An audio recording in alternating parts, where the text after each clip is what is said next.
Hello, for the second part of the sampler, we're going to do the twisted knots. Now, I've taken two pieces of 3mm cord and it's 1.5 meters in length. Like the last knot that I done, I have made the center cord 30 centimeters long, so the other cord is a lot longer. And I'm going to do exactly the same with the other side. So I've made my lark's head knot by going down the back of the dowel, pull the other through. Now it's this central cord that I want to be smaller, so I'm going to pull it over. Because I've done the first one, I can gauge so it gets to be the right length. So that's the length I want it to be. So now if I just pull the other side,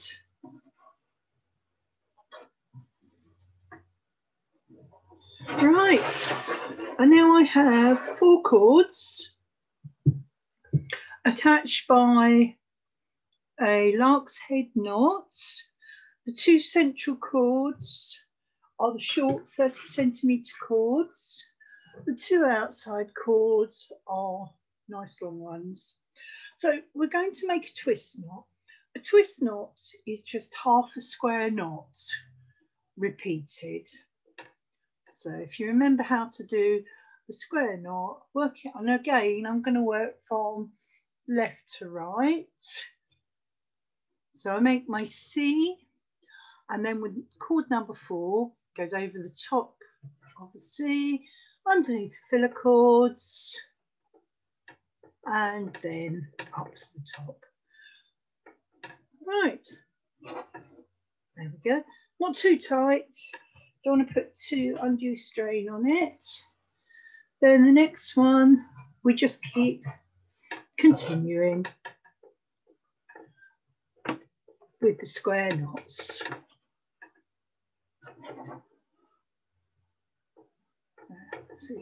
But just remember, you're only doing one side of them. Just doing your C side. Just think of your C side. And what you will see happen is the strands, they're already starting to twist.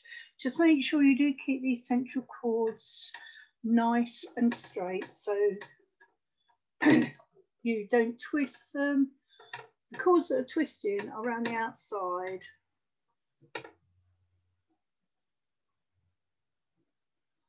Can you see what's happening there?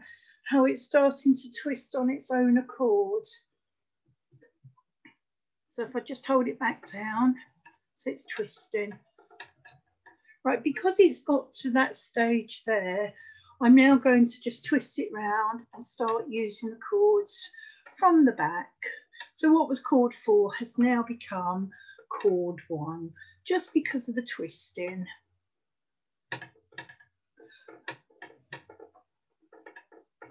There's another one. As I said, not too tight. And we're just doing C's.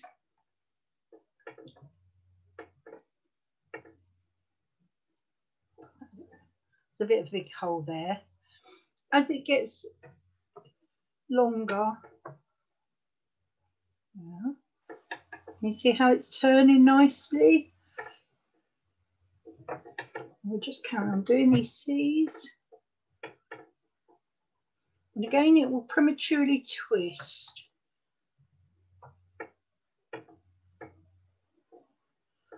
That's starting to turn. And because I'm working from left to right, it always turns anti-clockwise or to the right. However, so I'm again at that stage where everything is vertical. So if I flatten it and I'll turn around, can you see those twists up the top? Hopefully this light hasn't come on this camera. And you just keep going, keep twisting it as it goes round. Work with it, don't work against it. And just remember, it's just half a square knot.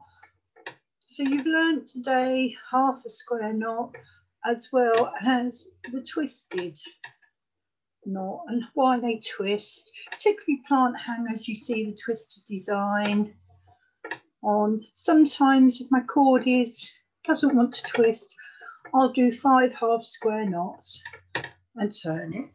So I'll just carry on now. I'll be back to you once I've finished.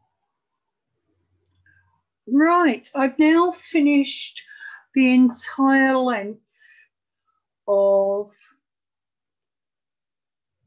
the cord. You can see it's slightly longer than my square cord. It's hanging there nicely. Just let me swap the camera and hopefully you'll be able to see the entire view of both of them. Let me turn that around nicely. So you can see,